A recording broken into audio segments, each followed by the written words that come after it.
안녕하세요. 저희 어머니의 귀한 딸인 40대 여자입니다. 엄마 하고 입으로 소리내서 부르면 어떤 기분이 드시나요? 그냥 무덤덤하게 부를 수도 있고 괜히 웃음이 나기도 하고 하루에도 수십 번 엄마 엄마 아무 일이 아님에도 불렀던 어린 시절 기억이 떠오르기도 하고 가슴이 뭉근해지기도 하고 감정이 북받쳐 오르기도 하시겠죠. 저는 허공에다 엄마 하고 부르면 아직도 무슨 상황에서도 늘 뒤돌아 저를 보시고 하고 대답하는 어머니의 목소리가 들리는 것 같습니다. 저희 어머니는 정말 고우셨어요. 젊은 시절 사진을 보면 왜 배우를 안 하셨을까 할 정도로 누구나 한 번쯤 다시 쳐다보게 되는 그런 미인이셨습니다. 목소리도 살짝 저음에 나긋나긋하셔서 어렸을 때는 어머니가 별 이야기를 안 해주셔도 괜히 더 듣고 싶고 또 살짝 피곤해서 노곤노곤해진 어머니의 목소리를 들으면 저까지 잠이 와서 바로 꿈나라로 갈 수 있었어요. 남들은 눈에 띄는 외모가 자산이라고 할 수 있지만 불행히도 저희 어머니의 인생에 독밖에 되지 않았습니다. 제가 8살 때 트럭 운전사로 일하시던 아버지께서 새벽에 졸음운전으로 사고가 나 돌아가신 후 아직 30도 채 되지 않은 젊은 가부가 된 어머니에게 접근한 남자들이 어머니를 참 괴롭혔거든요. 어머니는 아버지가 돌아가신 후 혼자의 몸으로 어린 저를 키워야 하셨기에 여기저기 돈을 빌려서 작은 국밥집을 차리셨어요.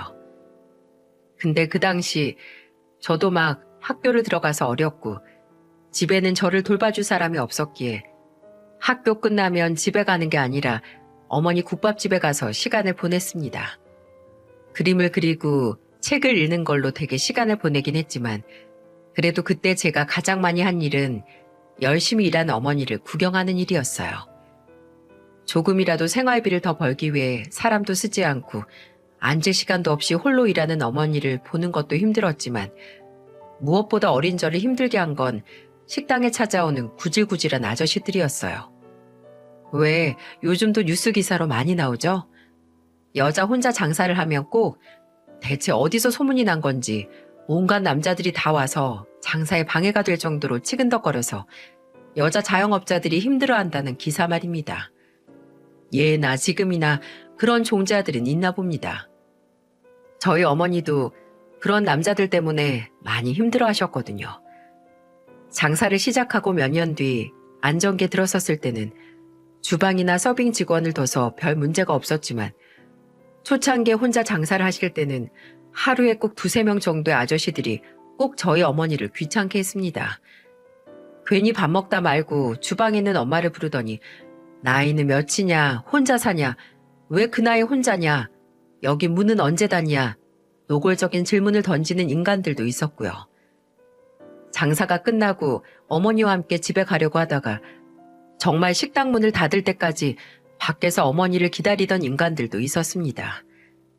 그 당시 저는 어려서 구체적으로 그게 어떤 의도인지 무슨 의미인지 얼마나 저희 어머니에게 위협이 되는 일인지 알지 못했지만 그래도 늘 식당에 있으면서 그런 아저씨들이 오면 불편해하는 어머니의 표정을 보며 덩달아 한 30대에서 60대 아저씨들이 오면 그렇게 경계를 했었어요. 근데 제가 막 2학년에 올라갔을 때였을 거예요. 늦은 밤이었고 곧 식당 문을 닫을 시간이었죠. 한 손님이 제 기억으로는 60대로 보이는 아저씨. 당시 어린 제가 보기에는 할아버지나 다름이 없었죠. 근데 아저씨가 국밥도 다 먹고 반찬도 다 먹었으면서 술만 주구장창 시켜 먹으면서 저희 어머니를 괴롭게 한 겁니다. 와서 술을 한 잔 따라봐라. 내가 국밥 정말 맛있게 끓이는 법 아는데 여기 와서 앉으면 알려주겠다 하면서요. 어머니는 계속 주방에서 저와 계시며 안 나가고 말로만 됐다고 우리 곧 마감 시간이니 계산하고 나가시라 하셨습니다. 근데 그 아저씨는 끝까지 나가지도 않고 내가 보유한 자산이 얼마고 아줌마 나한테 시집 오면 그 돈 다 아줌마 거다. 내가 네 딸년도 키워준다 하며 점점 목소리가 커지더니 이제는 주방까지 들어오려고 하는 겁니다. 어머니는 생명의 위협을 느끼는 순간에도 제 앞에 서서 저를 지키셨어요. 근데 제 눈에는 아직도 그때 제 앞을 막아선 어머니의 손끝이 파들파들 떨리는 게 기억이 납니다. 어려서 겁이 없었는지 저는 어머니 앞으로 뛰쳐나가 소리를 질렀죠. 아저씨 뭐예요? 왜 우리 엄마 괴롭혀요? 당장 경찰 아저씨 부를 거니까 당장 나가요. 저는 그때 식당에 있던 낡은 전화기로 정말 경찰을 불렀습니다. 여기 우리 엄마 괴롭히는 나쁜 아저씨가 있다고 도와달라고요. 결국 그 추잡스러운 아저씨는 경찰서로 연행이 됐고 그 이후 저희 어머니는 식당 메뉴에서 술을 아예 빼셨어요. 물론 술이 근본적인 문제는 아니었지만 당장 장사를 안 할 수는 없고 다른 사람을 쓸 수도 없으니 그때 하실 수 있는 미연의 방지 중에서 최선을 선택하신 거죠. 국밥집에서 술로 나오는 매출을 무시할 수 없었을 텐데 본인과 제 안전을 위해 감수하신 겁니다. 이렇게 소위 더러운 걸 보면서 장사를 하셨어도 어머니는 제게 단 한 번도 힘들다는 말을 입 밖으로 꺼내지 않으셨어요. 그 사건이 있고 나서도 어머니는 제게 이런 말씀만 하셨죠. 우리 미진이가 엄마 지켰네. 아빠가 우리 미진이한테 엄마 지킬 수 있는 힘 주고 갔나 보다. 우리 미진이 덕분에 이 엄만 괜찮아. 우리 미진이만 있으면 엄마 아무 문제 없어. 이렇게 제게서 사는 희망과 힘을 얻은 어머니. 저는 하루빨리 저 자신과 어머니를 책임질 수 있는 능력을 원했어요. 매일을 그렇게 48시간처럼 사는 우리 엄마. 조금이라도 더 빨리 편하게 사는 순간이 오길 간절히 바랐습니다. 그래서 고등학교 졸업하고 바로 취직을 하고 싶었는데 어머니의 강력한 반대로 인해 대학에 들어갔어요. 식당을 운영하며 사람에게는 넌더리가 난 저희 어머니께서는 늘 제게 사람 많이 상대하는 일은 업으로 삼지 말라고 하셨거든요. 지금 생각하면 서비스 직종을 말씀하시는 건데 세상에 안 힘든 일이 어디 있겠냐마는 어머니께서는 아마 본인이 겪은 고난을 저는 겪지 말라 하셨던 거겠죠. 저는 대학 졸업 후 꽤 이름이 난 중견기업에 입사를 했고 그곳에서 지금의 남편을 만났습니다. 저는 결혼을 할 때 크게 두 가지 조건을 중요하게 생각을 해왔는데요. 한 가지는 아무래도 어렸을 때 어머니 식당에서 술 먹고 진상을 부리는 손님들을 하도 많이 보며 이골이 나 있었기 때문에 술을 안 먹는 사람이 좋았고 또 무엇보다 저희 어머니에게 잘하는 사람이길 바랬어요. 효도를 대신 해달라는 게 아니라 가족으로서 기본적으로 서로 챙기고 힘들 때 내 일처럼 돕는 걸 바랐고 또 제가 결혼 후에도 마음속의 1순위로 늘 어머니를 꼽아도 그걸 질투하거나 이해하지 못하는 사람이 아니길 바랬습니다. 남편은 이 두 가지 조건에 아주 완벽하게 부합하는 사람이었죠. 연애를 했을 때부터 제가 어머니와 단둘이 얼마나 애틋하게 살았는지 알았기에 오히려 제가 어머니를 안 챙기면 본인이 챙기겠다고 하더라고요. 그럴 자격이 충분한 분이라고 말이죠. 정말 저희 어머니한테 잘했어요. 그렇게 너스레를 잘 떠는 사람이 아닌데 내성적인 저희 어머니에게 먼저 다가가기 위해 저는 미정이가 세상에서 제일 예쁜 줄 알았는데 장모님 뵈니까 그게 아니었네요. 라는 농담까지 하며 노력을 했었으니까요. 또 남편은 딱 단둘이서 의지하고 산 저와 저희 어머니를 신기하기도 했는데요. 3남 1녀의 셋째였던 남편은 집에 자식이 많다 보니 우리 부모님은 한 명이 사라져도 아마 눈치 못 채실 거고 적적하다는 생각도 안 하실 거라고 농담처럼 말하더라고요. 그래도 형제들과의 사이는 정말 좋아 보였습니다. 연애를 했을 때도 제게 미진아, 작은 형이 친구한테 콘도 무료 이용권을 받았는데 형은 못 간다고 너랑 나랑 주말에 다녀오래. 라던가 동생이 회사에서 샘플 나왔다고 너 주라고 해서 가져왔는데 여기서 쓸 거 있어? 라고 종종 남편의 형제들이 제게 이렇게 선물을 주기도 했어요. 근데 시간이 지나면서 점점 알게 된 게 있었는데 남편이 장남이 큰형에 대한 말은 지나가는 말이라도 안 하는 겁니다. 남편에게는 5살 차이가 나는 큰형이 있었거든요. 근데 그럴 만한 이유가 있었습니다. 남편에게 듣기로는 장남이 큰형은 어려서부터 집안에 폭군이 따로 없었다고 합니다. 어렸을 땐 장남이란 위치와 힘으로 동생들을 부려먹고 괴롭혔고 어른이 되고서는 돈 문제로 그렇게 몇 번이나 의절할 위기를 만들었다고요. 시부모님께 손 빌려서 중고차 매장 하다가 말아먹고 그 다음에 또 빚을 내서 등산복 매장을 열었는데 욕심내서 큰 매장을 차리려다가 대출 이자도 못 내고 매장에 채울 옷들도 못 떼어와서 동생 셋에게 매번 죽는 소리를 하면서 돈 좀 빌려달라고 매장 넘어간다고 부탁을 했던 유구한 역사가 있었다고 합니다. 듣기만 해도 답답해 오시지 않나요? 저야 결혼 전 남편에게서 듣기만 한 거라서 큰아주버님의 상태가 어느 정도인지 잘 와닿지 않았는데 결혼을 하고 나서 이 인간 보통이 아니구나 천천히 깨달아갔습니다. 큰아주버님의 문제는 비단 돈 문제뿐이 아니었어요. 그냥 인성 자체가 문제였습니다. 결혼식을 올리고 신혼집에 입주를 하고 나서 남편 친구 중에 전자제품 매장에서 일하는 친구가 있는데 정말 미세한 흠집이 난 전자레인지를 직원 할인가에 불량품 할인까지 해서 거의 70% 할인된 가격에 샀다고 결혼했으니 선물이라고 가지라고 줬었어요. 저희는 이미 전자레인지가 있었는데 저희가 구매한 전자레인지는 구매한 지 얼마 안 돼서 환불을 하려고 했죠. 환불을 하기 전까지 포장을 안 깐 전자레인지가 2대였는데 며칠 뒤에 이 중 하나가 사라진 겁니다. 이게 무슨 일인가 싶으시죠? 저도 그랬어요.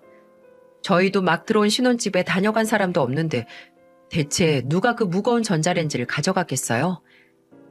신혼집은 남편이 절 배려해서 저희 어머니 댁에서 가까운 곳에 구했던 터라 정말 설마 어머니가 가져가셨나 싶어 전화를 해보니 아니라고 하고 남편도 시어머니께 연락을 해서 혹시 저희 집에 왔다 가셨냐 물어봤는데 시어머니가 이런 말씀을 하시네요. 그러고 보니 영철이가 네 집 비밀번호 알려달라고 해서 알려줬는데 걔가 다녀갔나? 아니 왜 형한테 제 집 비밀번호를 알려줘요? 형이 와서 또 뭐 할 줄 알고. 얘는 지 형한테 말하는 것 좀 봐라. 네 형이 가서 뭘 하긴 뭘 해. 그냥 네 신혼집 궁금하다고 가서 보고 싶다길래 알려줬는데. 범인은 큰아주버님이었습니다. 그리고 공범은 시어머니였죠. 남편이 좀 질렸다는 표정으로 큰아주버님에게 전화를 해서 형이 와서 전자레인지 가져갔지? 그걸 대체 왜 가져가? 누구 마음대로? 라고 하니까 큰아주버님 야, 한 집에 2대가 뭐가 필요하냐? 네 집 주방 안 그래도 좁은데 내가 넓게 쓰라고 가져온 거야. 이거 버리는 것도 돈인데 그냥 필요한 사람이 쓰는 게 좋지. 참나. 아니, 그걸 누가 버린다고 했냐고요. 지가 그저 생각하고 싶은 대로 생각해서 훔쳐간 거나 다름없으면서 이렇게도 당당하다니. 남편은 그거 버릴 거 아니고 집에 있는 거 환불한 다음에 우리가 쓸 거다.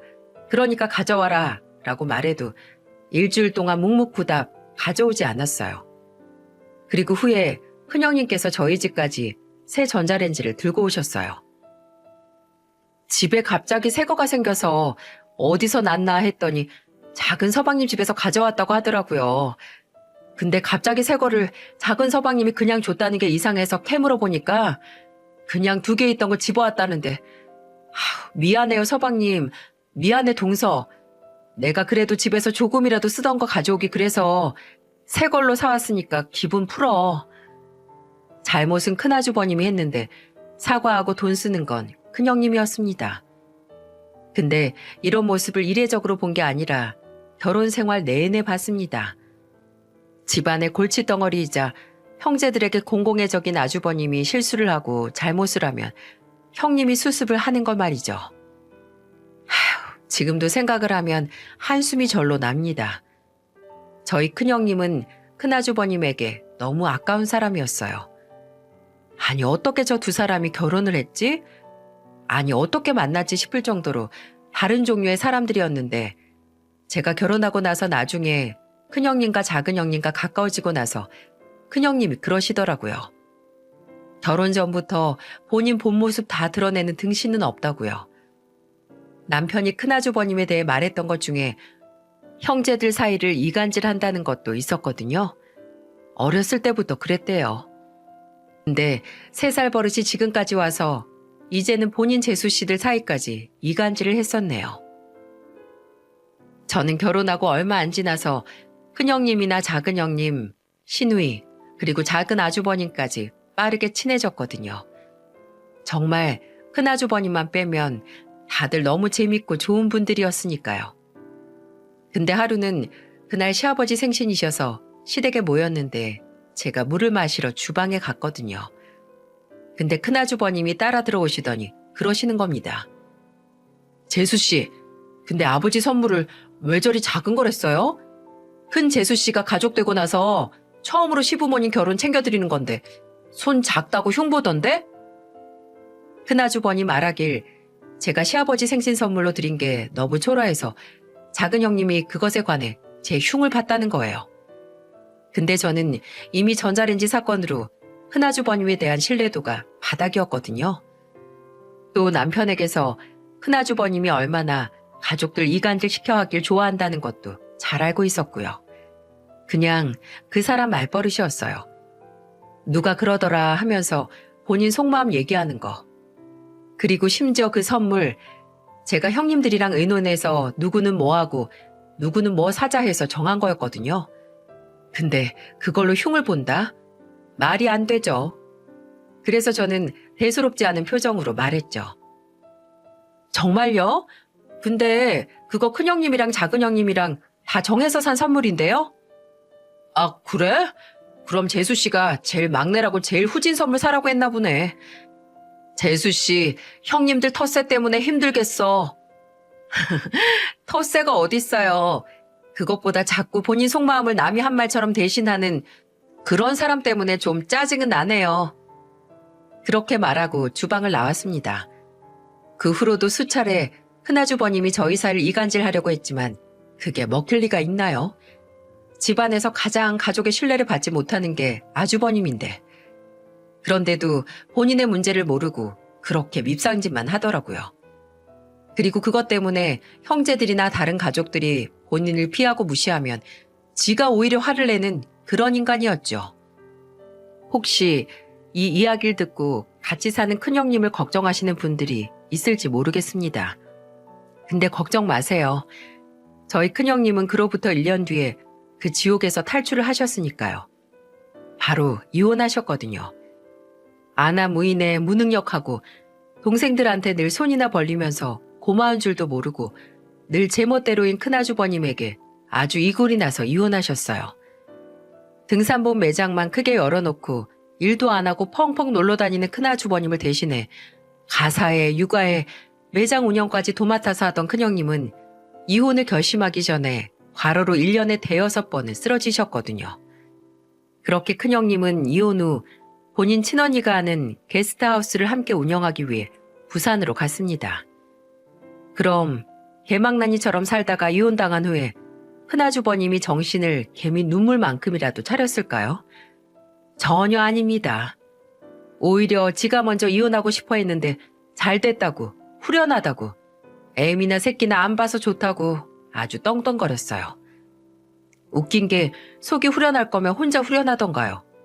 아주 일주일에 몇 번씩 저희 집에 찾아와서 술 먹고 그러다가 다음날은 작은 아주버님에게 찾아가고 그 다음엔 시부모님 댁에 가서 그 난리를 부리다가 시누이에게 갔는데 시누이는 큰아주버님이라면 아주 질색을 내서 문도 안 열어줬었어요. 말로는 후련하다 뭐다 하는데 온몸으로 아주 외롭고 버림받아 고통스럽다는 걸 만천하에 알리는 꼴이나 마찬가지였어요. 그런 큰아주버님을 불쌍하게 생각한 건 가족들 중 단 한 명이었습니다. 여러분도 이야기를 들으면서 어느 정도 예상을 하셨겠지만 바로 시어머니였어요. 시어머니는 아마 지구에서 큰아주버님을 불쌍하게 생각하고 애틋하게 생각하는 단 한 명의 지구인일 거예요. 시어머니는 큰아주버님이 이혼을 당하고 몇 달은 큰형님 욕을 엄청 하셨어요. 무슨 속에 뱀이 몇 마리 있었다. 안 그런 척 하면서 속으로 칼을 품고 산 거다. 사람이 일이 무섭다. 이혼이 장난이냐. 별것도 아닌 걸로 이혼이라고 하면서 몇 마디 말로 큰형님을 마치 가족을 등진 천하의 못된 여자로 만들고 큰아주버님을 잘 살다가 불시에 이혼을 당한 처량한 피해자로 만들었죠. 원래 큰아주버님을 제외하고 세 형제가 시어머니께 부탁을 했었다고 해요. 제가 결혼하기도 전 이야기인데 큰아주버님이 돈 문제로 형제들을 찾아와서 징징거리는 것도 그렇고 이간질하는 것도 그렇고 큰아주버님 하나 때문에 모두가 괴로운데 그래도 중재아인 시어머니와 시아버지께 이제 큰아주버님이 그 단점들을 고치고 정신 차리고 할 수 있게 도와달라 가족들 다 같이 대화를 해보자 했었다고 합니다. 처음에 작은 아주버님 남편 시누이만 있는 곳에서는 시어머니도 동조를 하셨다고 해요. 걔한테 문제가 있는 건 안다고 하면서 걔가 왜 그러는지 모르겠다고 나도 그 원인을 안다면 고쳐주고 싶다고 하셨다고 합니다. 근데 막상 가족들끼리 대화를 하려고 문제의 원인인 큰아주버님을 부르면 그 자리에서는 또 큰아주버님 편에 서서 남은 자식들에게 니들이 어려서부터 영철이를 따돌리긴 했다. 얘도 이러고 싶어서 이러겠니? 다 어렸을 때 상처가 남아서 그러는 거지. 이런 말도 안 되는 말을 했었다고 하네요. 그럼 다른 가족들은 환장을 하는 거예요.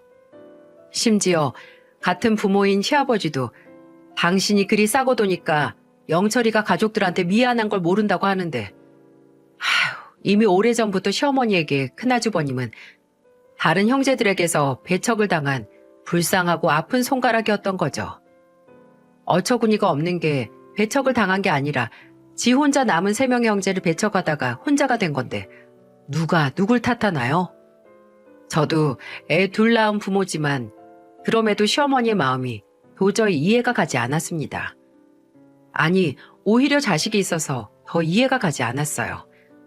아무리 부모라고 해도 한 자식 때문에 나머지 자식과 가족들이 괴로워하면 문제의 원인인 자식을 어떻게 해서라도 바꿔보려고 해야 하잖아요. 그건 그 자식에게도 도움이 되는 길이고요.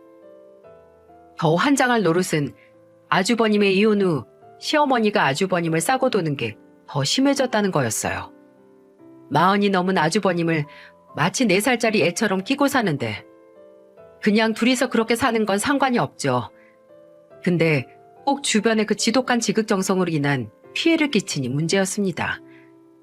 저와 남편 결혼 10주년이 되던 해 결혼 기념일에 간단하게 제주도로 여행을 하기로 했는데 그걸 들은 시어머니가 그럼 큰아주버님도 데려가라는 겁니다.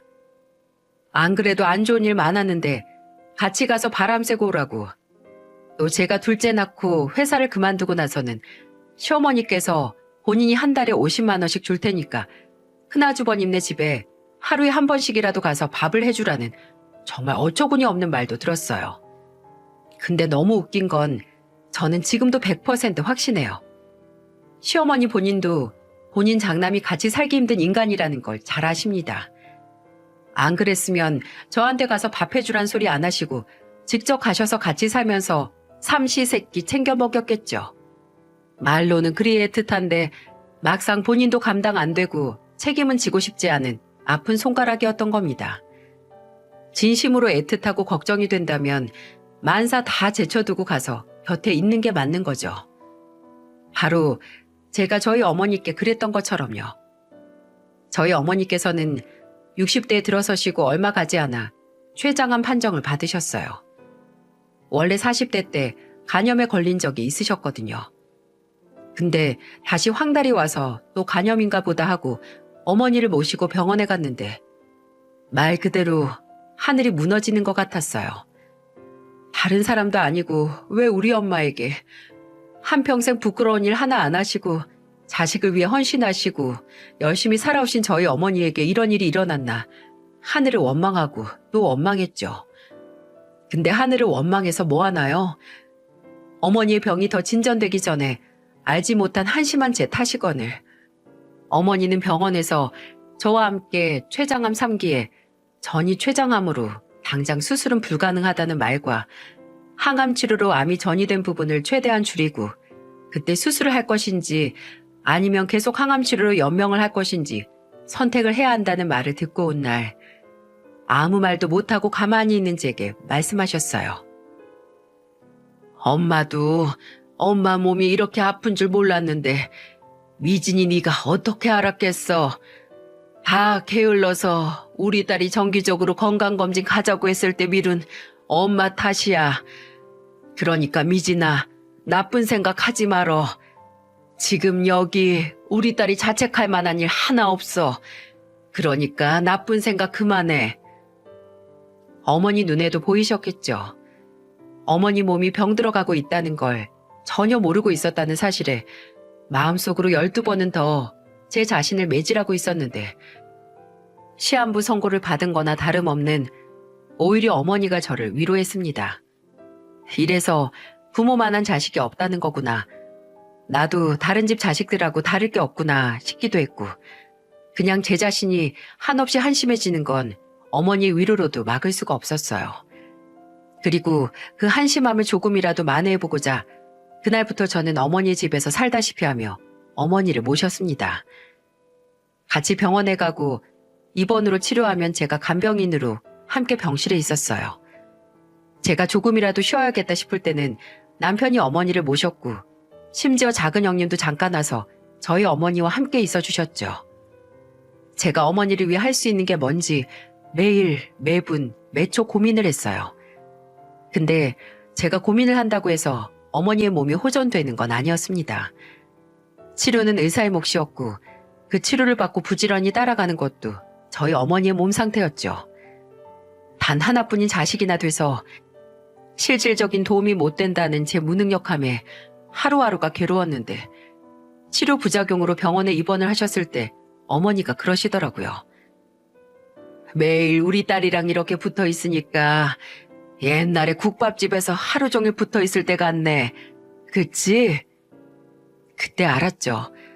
제 역할은 그저 어머니 곁을 지키며 지금 당장 어머니를 행복하게 하는 일을 하는 거. 가령 우리만 아는 옛 추억에 대해 끊임없이 이야기를 나누거나 서로에게 고마웠던 이야기를 하고 또 사랑한다는 말을 하는 것처럼요.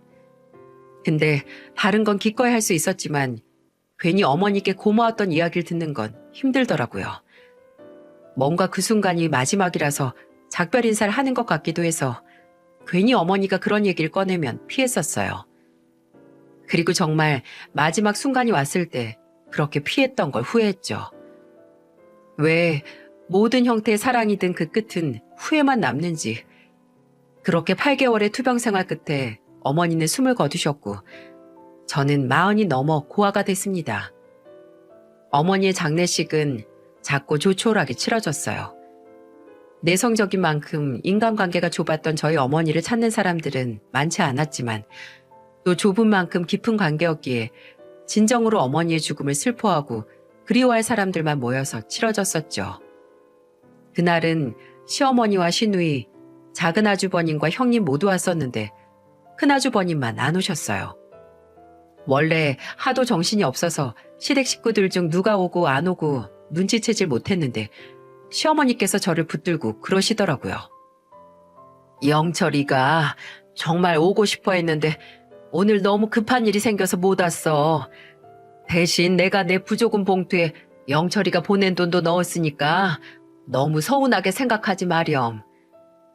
솔직히 저는 조금도 서운해하지 않았거든요. 오히려 안 오면 우리 엄마 장례식장 시끄럽게 할 사람 한 명 주는 거니까 잘 됐다 싶었어요. 근데 저희 어머니 장례식은 조용히 넘어갔던 그 인간이 그 이후 저를 이리도 괴롭게 만들 줄은 몰랐습니다. 저희 어머니께서는 큰 재산은 없으셨고 국밥집을 10여 년 운영해 오시며 장만한 아파트가 하나 있으셨어요. 15년 정도 된 아파트였는데 32평으로 넓진 않지만 그래도 서울에 위치해 있어서 꾸준히 집값이 오르고 있었죠. 아파트에서 어머니 물건을 정리하면서 이 집을 어떻게 해야 하나 곰곰이 생각을 했습니다. 처음에는 남편과 상의해서 이사를 들어올까 생각도 했지만 애들 학교도 있고 또 저희 어머니가 리모델링 한 번 없이 오래 사신 곳이라 여기저기 손볼 곳도 많더라고요. 그렇다고 어머니와의 추억이 있는 집을 바로 처분할 생각도 없이 떠난 어머니에 대한 애착과 후회로 괜히 아파트를 붙잡고 있었어요. 근데 그 애착과 집착을 녹여버린 사건이 일어났네요.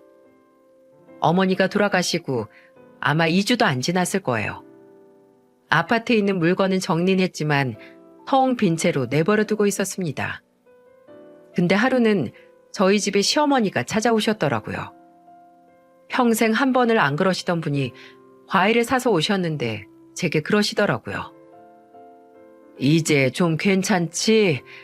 마지막에 하나 있는 딸이 지극정성으로 돌봐드렸으니 사부인께서도 좋은 곳으로 편하게 가셨을 거야. 저는 시어머니께서 진심으로 저를 위로해 주시는 거라고 생각을 했어요. 시어머니도 제가 어머니와 단둘이 살았다는 걸 알고 얼마나 사이가 애틋한지도 잘 알고 계시거든요. 큰아주버님 때문에 이래저래 꼬이긴 했지만 시부모님으로서 저를 품어주시는 거라고 믿었는데 이건 모두 본인 자식을 위한 지독한 밑밥밖에 아니었네요. 사부인께서 살던 아파트는 정리했니? 물건은 정리했는데 아직 팔지 말지는 결정 못했어요. 영수한테 들으니까 거기로 이사갈 생각도 없는 것 같던데. 네, 맞아요. 애들 학교 문제도 있고 지금 사는 집보다 좁기도 하니까요. 그래, 좋은 집 두고 괜히 거기 가서 살 필요 없지. 아무리 네 어머니하고 추억이 있다 해도 사부인도 네가 괜히 옛 기억 때문에 그런 선택하는 거 안 바라실 거다. 그저 집은 남아도는 것보다 당장 필요한 사람한테 주는 게 좋지. 아, 미진이 너 이 영철이 재혼하는 건 소식 들었지? 맞아요. 그 당시 큰아주버님은 똑같이 이혼을 한번 했던 여자를 만나 재혼을 준비하고 있었습니다. 나중에 알고 보니 저희 어머니 장례식에 오지 못한 것도 그날 결혼할 여자 집에 인사드리러 갔던 거더라고요. 네, 알아요. 식은 안 올리고 그냥 혼인신고만 한다고 들었어요. 그래, 그래도 식만 안 했지. 새로 직구해서 살림 합치는 건 신혼이나 똑같아. 한 번 갔다 와서도 신혼 느낌 낼 수 있잖아. 그리고 똑같이 이혼 경험이 있다고 해도 그쪽은 아직 30대고 영철이는 곧 50이잖니. 그러니 아무래도 영철이도 이래저래 부담이 있지. 걔가 임자 만난 것 같다고 이번엔 정신 차리고 잘해보고 싶다고 이번 결혼은 실패로 안 끝날 거라고 하는데 아휴 부모가 돼서 자식이 새로 시작하겠다는데 마땅히 도움을 못 주는 게 내가 천추한이다 한. 도움을 주셔야 할 게 또 뭐가 있어요. 어머님 말씀대로 아주버님도 곧 50인데 재혼도 알아서 잘 하시겠죠 뭐. 말이 쉽지. 걔가 이혼하고 위자료 주고 애들 양육비 꼬박꼬박 주고 있잖아. 그러는데 어느 세월에 돈이 모였겠어. 장사가 잘 된 것도 아닌데. 아휴, 그래서 말인데 미정아. 영철이가 재혼하면서 집은 하나 꼭 해가고 싶어 하거든. 지금 사는 집 방 둘에 좁아 터졌는데 거기서 새 출발할 순 없잖니. 그러니까 네 어머니 살다 가신 그 아파트 혹시 영철이 신혼집으로 쓰게 잠깐만 영철이가 돈 벌어서 집 구할 때까지만 살게 해주면 안 되겠니? 저희 어머니 집을요? 그래. 어차피 너도 당장 팔 생각 없잖아. 그렇다고 거길 비워두니? 전세로 드리려면 또 거기 리모델링 싹 해야 할 거 아니야. 그러느니 그냥 영철이 거기서 살게 하면 가족이니까 집이 뭐 낡든 수리가 필요하든 문제될 거 없이 군말 안 하고 살지. 그 집을 아예 달라는 게 아니라 영철이 재혼하고 다시 자리 잡기 전까지만 그때까지만 빌려달라는 거야. 너 그거 해주면 영철이 재혼할 때 영수랑 따로 축의금이나 축하 선물이니 할 거 없지. 안 그러니? 저희 어머니가 돌아가시고 그 집이 비워지기 무섭게 아파트를 큰아주버님 신혼집으로 빌려주라는 시어머니. 그때까지만 해도 시어머니께서 좀 조심스럽게 물어보셔서 제 거절을 이해하시고 받아들이실 의사가 있다고 생각을 했어요. 그래서 저도 조심스럽게 거절을 했습니다. 말씀은 잘 알겠는데 그건 어려워요, 어머님. 저 아직 저희 어머니 집 어떻게 할지 결정도 안 했고 또 큰아주버님이 자리를 잡는다는 게 언제가 될지 구체적으로 모르는 상황이잖아요. 괜히 나중에 그 문제로 서로 감정 상하는 일 없게 그냥 지금 애초에 문제될 일을 안 만드는 게 좋을 것 같아요. 예, 감정 상할 일이 뭐가 있니? 그냥 네가 영철이한테 그 집 주면 되는 건데. 아니, 빌려주면 되는 건데. 너 하나 마음 먹으면 여기 감정 상할 사람 아무도 없다. 어머님, 그 집 이제 제 집이에요. 저희 어머니가 저한테 남기고 가신 유산이라고요. 그럼 어떻게 하든 선택권은 저한테 있고 제가 굳이 이렇게 어머니께 왜 아주버니께 빌려드릴 생각이 없는지 설명을 할 필요도 없잖아요. 저는 그럴 생각이 없어요, 어머님. 어머니께서 뭐라 하시든 설득당할 생각도 없고요. 제 완곡한 거절에 시어머니는 어떻게 하셨을까요? 너 두고 봐라. 네 엄마 죽고 이제 남은 가족 우리뿐인데 지금 네가 진짜 잘해야 하는 가족한테 이리 매정하게 구는 거? 너한테 좋을 거 하나 없다. 내가 고아된 거 불쌍해서 우리 가족으로서 네가 해줄 수 있는 일 알려줘도 성의를 뻥 차버려? 너 지금 내 아들 도와주면 앞으로 평생 나나 영철이가 너한테 고마워할 일 하는 거야. 저한테 그렇게 빚지고 싶으세요? 저는 어머님이나 아주버님한테 고마움 받고 싶지 않으니까 걱정 마세요. 시어머니는 마치 당장이라도 제 얼굴에 침을 뱉을 것 같은 표정을 짓더니 이내 제 집을 나가셨습니다. 본인이 사온 과일을 가지고선 말이죠. 참 어처구니가 없더라고요. 넌덜머리가 나더라고요. 장례식에서 오지 못한 아들을 대신해 변명을 했던 것도, 과일을 사주고 어머니가 돌아가신 지 얼마 안 된 저를 걱정하는 척 했던 것도 모두 본인 아들 재혼을 위한 수작이었던 거예요. 그 후로도 시어머니는 자주 제게 연락을 해오셨습니다. 어차피 그 동네 집값 점점 떨어진단다. 그렇게 좋은 아파트도 아닌데 인심 후하게 쳐서 가족을 도우라는 둥. 남편에게도 연락을 하셔서 네 마누라 좀 잘 설득하라고 사람을 아주 들들 볶았어요.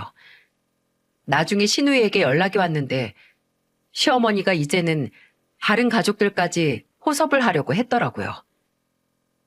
엄마가 연락 와서 그 집 큰오빠 주기 전까지 새언니랑 만나지도 말고 연락도 하지 말래요. 가족들한테 딸을 당해봐야 가족들을 위해 희생한다고.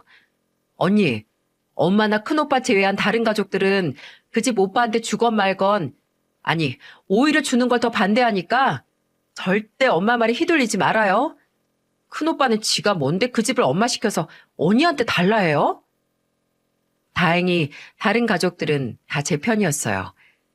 작은 형님과 작은 아주버님께도 시누이가 했던 전화와 비슷한 연락을 받았고, 시아버지께서도 남편에게 차라리 그 집을 빨리 팔아버리라는 조언을 해주셨습니다.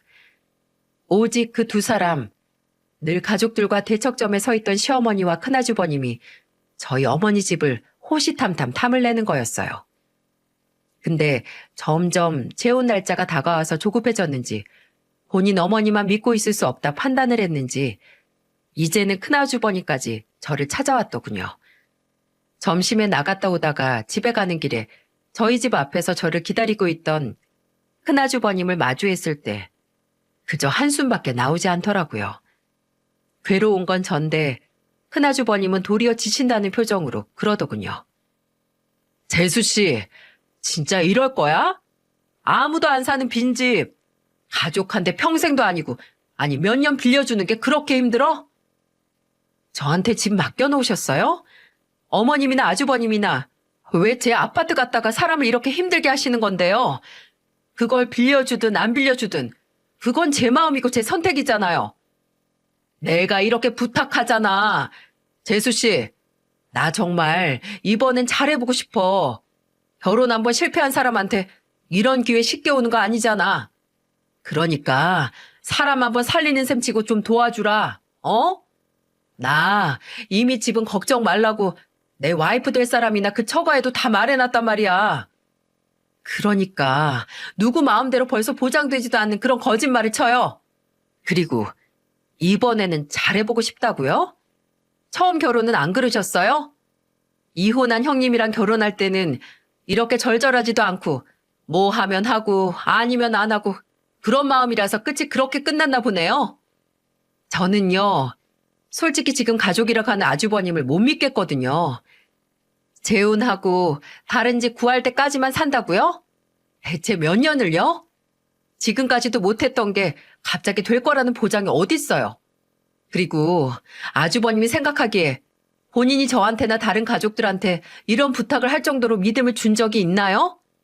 솔직히 지금까지 제 남편이나 작은 아주버님 그리고 시부모님한테 빌려간 돈들 갚는다고 하고 지금까지 한 푼도 안 갚으셨잖아요. 그러신 분이 하는 말을 무작정 믿고 저희 어머니 아파트 무기한으로 빌려드릴 생각 추호도 없으니까 포기하세요. 저는 그렇게 말하고 집 안으로 들어갔습니다. 이 정도로 말하면 사이는 틀어질지언정 말은 알아들을 거라고 생각을 했어요. 더 이상 집 문제로 잡음 나올 일 없을 거라고요. 근데 생각보다도 더 시어머니나 큰아주버님이나 지독하고 끈질긴 사람들이었네요. 이틀 뒤 집으로 사이좋은 두 모자가 저희 집에 찾아왔어요.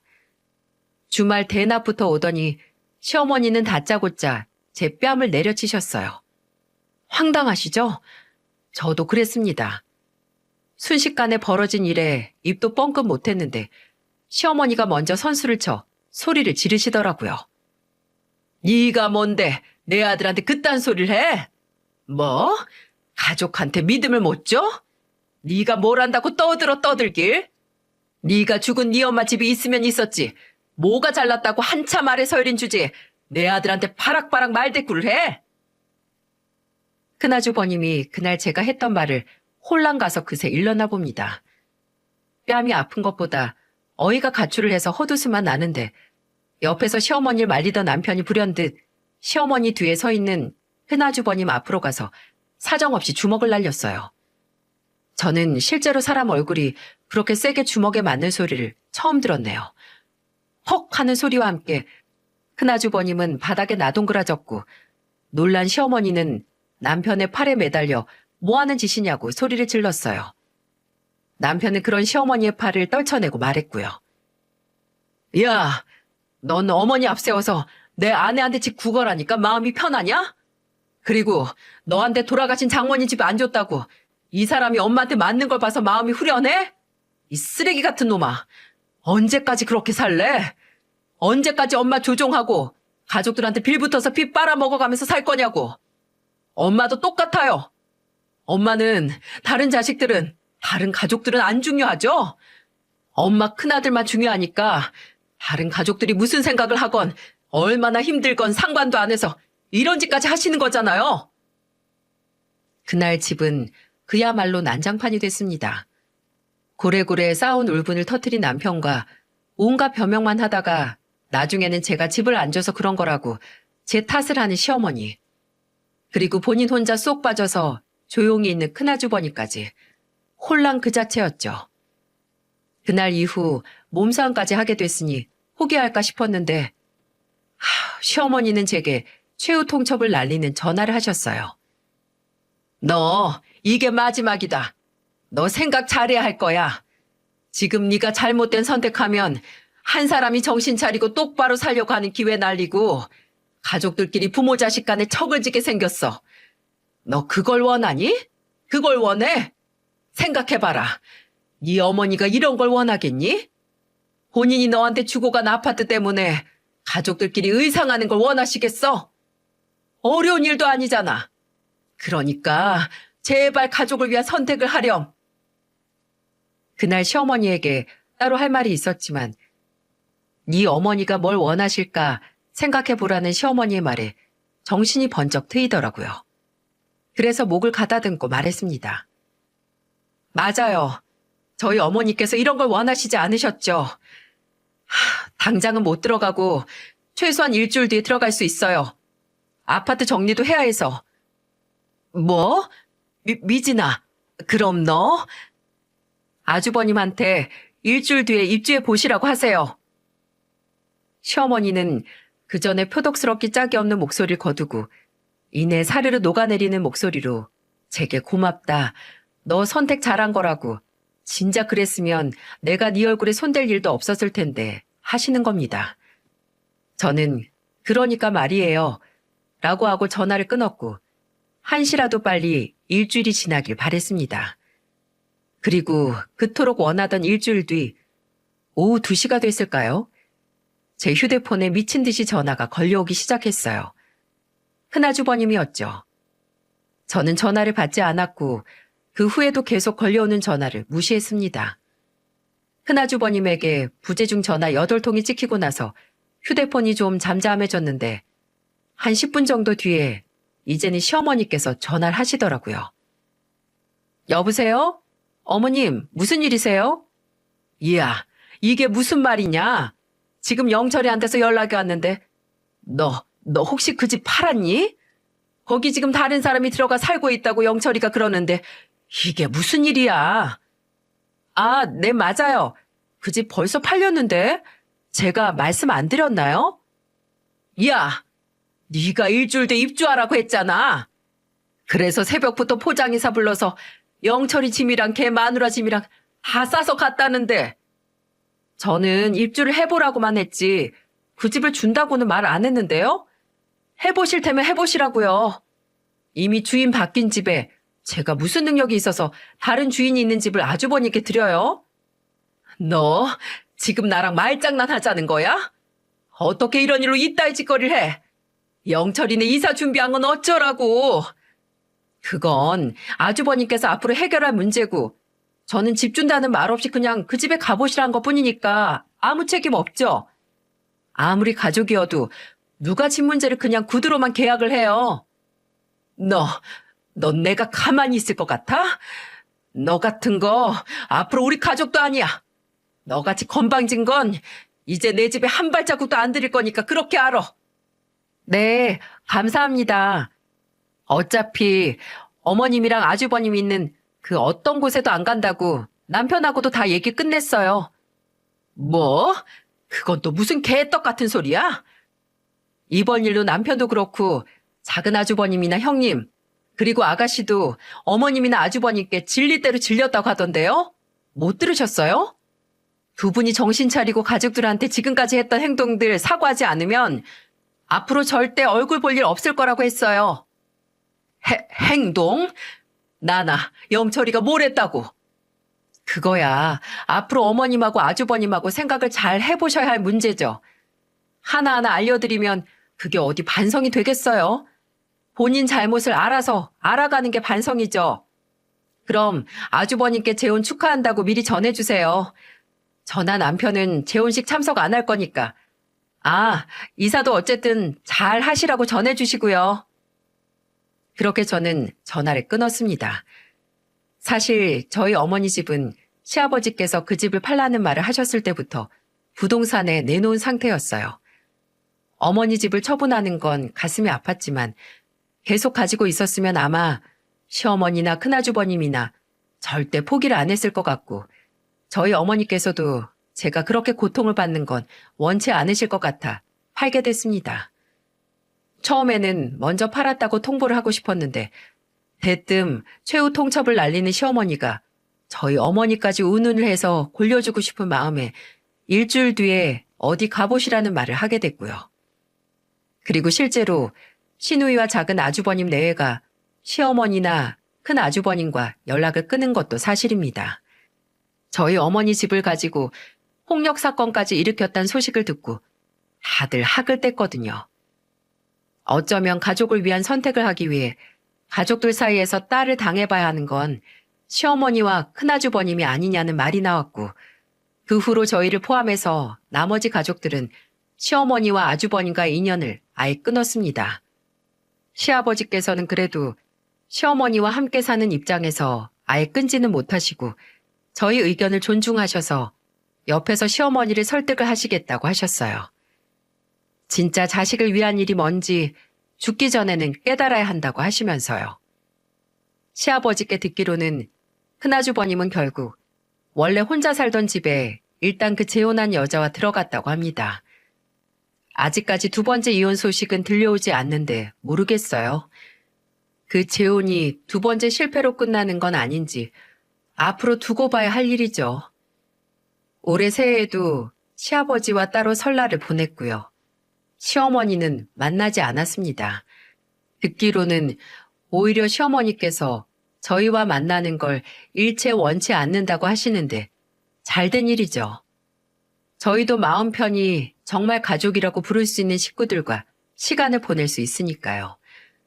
부디 시어머니의 그 마음이 변하지 않길 바랍니다. 그리고 끝으로 제가 고통을 덜 받기 위해 어머니 집을 처분한 걸 하늘에 계신 어머니께서 이해해 주셨으면 해요. 분명 저희 어머니는 제 선택이라면 뭐든 존중을 해 주셨겠지만 혹시나 어머니와의 추억이 남은 장소를 정리했다는데 조금이라도 서운함을 느끼지 않으셨으면 합니다. 올해 초에 어머니 납골당에 다녀왔을 때 이 얘기를 하긴 했는데 그래도 다시 한번 말하고 싶었어요. 씩씩한 딸, 가족들과 힘내서 살 테니까 부디 하늘에서 응원을 해주셨으면 좋겠습니다. 들어주신 모든 분들께 행운이 있길 바라며 여기서 제 사연을 마무리하도록 하겠습니다. 구독자 여러분께 감사드립니다. 모두 건강하시고 늘 행복하세요.